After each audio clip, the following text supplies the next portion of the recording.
नमस्ते दोस्तों, राधे राधे। कैसे हैं आप सभी? उम्मीद करती हूँ कि आप अपने घर परिवार में अच्छे होंगे। तो सुबह के 7 बजे आज मैं उठी हूँ। उठते ही जो है मैंने सबसे पहले गर्म पानी पीना शुरू किया और घड़ी में उठते ही जब टाइम देखा ना तो मेरी आँख खुली की खुली रहेगी और मैंने सोची आज मैं 7 बजे कैसे उठी, क्योंकि मैं 6 बजे उठती हूँ। और 6 बजे इस वजह से उठती हूँ, लेटी तो और भी रहूँ, सासू माँ मुझे उठाती भी नहीं है, खुद से ही काम अपना जो अर्ली मॉर्निंग की झाड़ू है वो लगाना शुरू कर देती है। इस वजह से उठना पड़ता है, क्योंकि पति देव जो है 7-8 बजे के आसपास कंपनी चले जाते हैं। फिलहाल अभी भी सासू माँ झाड़ू लगा रही थी बाहर इनको देख के, और आज इनको भी थोड़ा उठने में लेट हो गया था। ये भी अपना क्या करती, जब काम धंधा तो है नहीं भाई, गाय भैंस हो तो अपना काम धंधा भी निकले।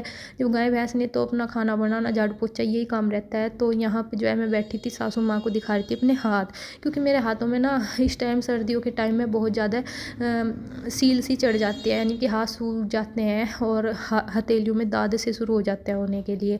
तो ये दिखा रही थी और बस फिर मैंने सोचा कि चलिए अब फ्रेश वगैरह होके अपना नहाने के लिए चलती हूँ। तो फ्रेंड्स, घर पे जो है नहा धो के पूजा पाठ मेरी हो चुकी है और अब जो है सब उठ चुके हैं, पति देव का भी स्नान इत्यादि हो चुका है। और अब चलेंगे हम खेत में पूजा पाठ करने के लिए, क्योंकि पिछले रविवार में भी हम नहीं जा पाए थे, क्योंकि पिछले रविवार में पतिदेव सासू माँ को लेने के लिए सासू माँ के मायके जा रहे थे, तो इस वजह से जो है जाना नहीं हुआ था। और काफी ठंड भी थी और ईख जो है काफी बड़े बड़े हो रहे, डर लगा मुझे अकेले को जाते हुए, तो इस वजह से जो है मैं नहीं जा पाई थी। और अब जो है पतिदेव 8:45 जो है उठे हैं, उसके बाद झटपट से नहाए हैं और अब जो है घर पे पूजा पाठ करेंगे। और दादी पोते दोनों अंदर बैठे हुए जो है हनुमान चालीसा देख रहे हैं, तो उनको जो है यहीं पे छोड़ के और अभी जो है धन्नो निकाल के और इस पे ही चलेंगे। आज जो है कोहरा तो ज्यादा नहीं आया हुआ है, वो तो खेत में पता चलेगा, लेकिन यहाँ से जो है ज्यादा नजर नहीं आ रहा। लेकिन इतनी ठंडी हवा चल रही है, शीत लहर चल रही है बहुत ज्यादा, तो हाथ सुन हो रहे। फिलहाल जो है अभी जर्सी डाल लेती हूँ, क्योंकि खाली कुर्ती में भी इसमें काम नहीं चलेगा। और जर्सी डाल के और चलते हैं खेत में पूजा पाठ करने के लिए। बोलिए क्या आप, ये किस तरह कर लिया आपने? इसे तो सही कर ले करो, वही का कर ले। तो जी वहीं से आके पता चलेगा नाश्ते में क्या बनेगा क्या नहीं, अभी नाश्ते का भी कुछ पता नहीं चला। बजरंगी तुम्हें तेरी औरत कोई देगा बंगी। मैंने पूजा के लिए जो है सामान सारा रख लिया है, दिए ले लिए, धूप बत्ती ले ली है और चीनी ले ली है, माचिस ले ली है, यहाँ पे तिलक ले लिया है और जल ले लिया है देवताओं को स्नान कराने के लिए। तो ये देखिए आज का मौसम, और कबूतरों को देखिए सर्दी में कैसे ठिठर रहे बेचारे, कुबड़े से बैठे हुए। रिजाई कहाँ से ला दूँ, बैठने तो नहीं रिजाई में चैन से है, और क्या। तो जी धन्नो भी जो है ठंड में काफ़ी ठंडी आ रही गाँव के बीच में को ले लिया अपनी धन्नो को, ताकि खेत तक के जो है जल्दी पहुंच जा। तो जी देखिए ये है खेतों का अजब गजब नज़ारा। यहाँ पे लग रही बहुत ज़्यादा ठंड, घर से निकलते हुए तो बिल्कुल भी ठंड महसूस थी, लेकिन यहाँ पे जो है खेत में आते बहुत ज़्यादा ठंड महसूस थी। राम राम जी खेतों का काम करना भी तो जरूरी है, इसे कौन करेगा। हमारा खेत भी छूल चुका है, खाद पड़ा खेत में खाद जल्दी छुलाई देता है। तो हमारे खेत में गर्मी हो चुके हैं कि मैं यार बाहर निकल के पता चला, घर में तो कोई भी बात बना ले, सर्दी तो सर्दी हो क्या। तो वाकई में थोड़ी देर बाइक से और खेत तक के सफर तय किया, इतना ज़्यादा ठंड, इतनी ज़्यादा ठंड लगी बहुत ज़्यादा। और पतिदेव का ये कहना है कि सुबह जब मैं कंपनी के लिए निकलूँ तो मेरा क्या हाल होता होगा, तुम तो घर में बैठी बैठी जो है बात बना देते हो। तो जी चलिए जिस काम के लिए आए वो काम कर, कुल देवता महाराज की को भी तो जय हो भाई, बताओ भाई, स्नान करा देते हैं अपने कुल देवताओं को। हर हर महादेव। अब जड्डा लगा, तो जड्डा तो हो ही रहा वाला, जड्डे का क्या।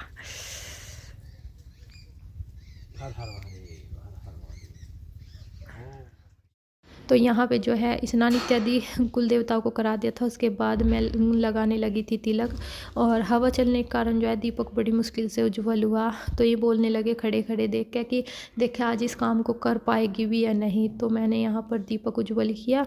मैंने कहा आज मैं करके दिखाऊंगी। और देखिए घर में तो हम सुबह शाम अपना पूजा पाठ करते हैं, राम का नाम लेते हैं, लेकिन ये रविवार का दिन ऐसा होता है जिसमें अपने कुल देवताओं की पूजा पाठ करने के लिए खेत में आना पड़ता है, और इनका आशीर्वाद लेना भी बहुत ज़रूरी होता है।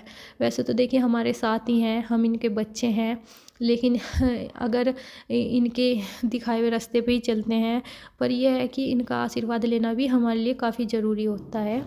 और हम दोनों आए थे क्योंकि सासू माँ से तो आया नहीं जाता, उनके पैरों में दिक्कत रहती है, नहीं तो अपना काम धाम करके सबसे पहले वही आ जाती थी। अभी जैसे सर्दी हो रही तो उनके पैरों में भी बहुत ज़्यादा दिक्कत रहने लगी, तो उन्होंने बस मुझे ही भेज दिया था पतिदेव के साथ कि आप दोनों चले जाओ। और पिछले रविवार में तो आना नहीं हुआ था, क्योंकि क्या है पिछले में भी नहीं गए थे हम, उससे पिछले में भी नहीं गए थे। तो 2 रविवार जो है हमने कुल देवता का आशीर्वाद नहीं लिया। वैसे तो हमारे कुल देवता हमारे साथ ही रहते हैं भाई, आशीर्वाद देते हैं अपना, और ऐसे ही बस जो है अपने घर परिवार में खुशी बनी रहे। और क्या चाहिए, कुल देवता हो, भगवान हो, देवी देवता हो, सबके घर परिवार में अपना आशीर्वाद बना के रख के खुश रहें। तो जी चलिए पूजा पाठ जो है हो गई है, और अभी धन्नों को उठा के चलते हैं घर पे। सुबह सुबह जो है कुल देवताओं के दर्शन करने के साथ साथ जो है हरियालियों के भी दर्शन करा पहुँचे हैं अभी। और इतनी ज़्यादा ठंड लग रही, बहुत ज़्यादा सुन से हो गए जो ना खेत तक के जाने में। और अभी जो है पतिदेव जाएंगे बुढ़ाने, दूध रखा मंगे ये बस में। फ़ोन आ रहा होगा तो फ़ोन दिखाते सबसे पहले। ये कहाँ चल दी?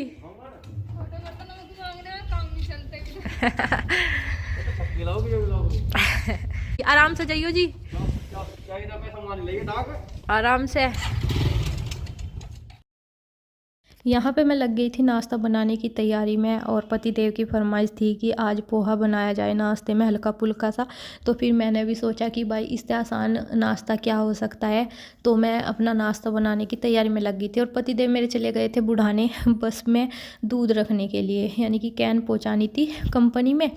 तो वे बोल रहे थे कि नंबर वगैरह दे देंगे तो खुद ले लेंगे फिर भी वहाँ से। तो वो बोल के गए थे कि इतना मैं आऊँगा इतना जो है नाश्ता तैयार मिलना चाहिए। तो मैं धीरे धीरे ही लगी हुई थी, मैंने कहा चलो ज़्यादा दूर तो है नहीं, बाइक से जा रहे हैं, अपना आ जाएंगे। तो एक साइड में मैंने रख दी थी चाय पकने के लिए, और एक साइड में पोहे बनाने की पोहे बनाने की तैयारी करने लगी थी। अभी क्या है कि रविवार के दिन ना देर में ही उठना होता है, नहाना धोना होता है, काम धंधा भी लेट ही हो जाता है, तो टाइम का पता नहीं लगता बिल्कुल भी। सासू माँ की फरमाइश थी कि रात की बची हुई रोटी रखी होगी तो उन पर मेरे लिए घी नमक लगा देना, क्योंकि सासू माँ को और मुझे पोहा बिल्कुल भी पसंद नहीं है। पोहा जो है मेरे पतिदेव को काफ़ी पसंद है, बस यही खाते हैं। तो यहाँ पे बस मैंने फिर सोचा, मैंने कहा रखी भी है, चलो मैं और सासू माँ तो अपना घी नमक लगा के यही खा लेंगे। और ऐसा नहीं है भाई इस चीज़ में हमें किसी चीज़ की शर्म है कि रात की बची हुई रोटी रखी और उसे हम खा नहीं सकते, हम तो खा लेते हैं घी नमक लगा के। अगर सासू माँ का मन कर रहा तो सासू माँ खा लेगी, अगर मेरा मन कर रहा तो मैं खा लूँगी। हम बिरानी करते और ताजी भी बना देती, लेकिन सासू माँ ने मुझे जो है ना कर दी थी। रातपाल फैमिली ने एक अपडेट दी थी जिसे देखकर बहुत ज़्यादा रोना आया, और उन्होंने बिल्कुल सही किया है कि सोनिया दीदी का पोस्टमार्टम नहीं कराया है। उनकी आत्मा को बहुत ज़्यादा दुख होता, और भगवान न करे ऐसा दुख दर्द किसी को दे, क्योंकि जिस पे बीतते हैं उसे पता रहता है कि वो किस तरह उस दुख दर्द से बाहर निकलेगा। और सुनील भाई साहब ने बिल्कुल सही बात कही है कि कोई भी लड़की हो अपने अंदर कोई भी दुख दर्द अगर रखे हुए है तो उसे साथ के साथ जो है जाहिर करे, क्योंकि जिस तरह सोनिया दीदी ने करा इस तरह और कोई ना करे। तो उन्होंने इस बात को समझाने की और हम सबको कहने की इस अपडेट के माध्यम से कोशिश की है। तो सही है वो अपनी जगह, और घर परिवार में जो बड़े होते हैं, बड़े और छोटे, उनका लाड प्यार वाकई में ही सबसे ज़्यादा होता है। और आदमी लोगों को मैंने कहा था कि अपना दुख दर्द जाहिर नहीं करते, लेकिन रात जैसे वो रो रहे थे तो सच में उनकी आंखों से झलकता पानी देख मुझे भी बहुत ज़्यादा रोना आया सच में। और सोचो कि जिस टाइम पे सोनिया को ऐसे टाइम पे देखा होगा तो उन पे क्या बीती होगी। इधर यूपी ब्लॉगर बबली ने भी अपडेट दी थी, जैसा कि भाई गगन को ऐसे बोलते हैं, उसका ऐसा जन्मदिन मनाते वो करते। तो भाई दुनिया का है कहने का काम, तो दुनिया तो कहती ही रहती है, दुनिया को मौका चाहिए होता है कुछ ना कुछ बोलने का। तो हम तो देखते हैं आपके ब्लॉग भाई, आप आज हम अगर दूसरे का कर रहे तो वो भी हमारा करेगा, तो इसे कोई चमचागिरी थोड़े ना कहते हैं कि चमचागिरी कर रहे हैं। अगर मैं आपके दुख में शामिल हो तो कल आप भी मेरे दुख में शामिल होंगे, अगर ऐसा ना होगा तो फिर भाई कहो जाओ जिसे कहना है, तो ये बहुत गलत बात होती है।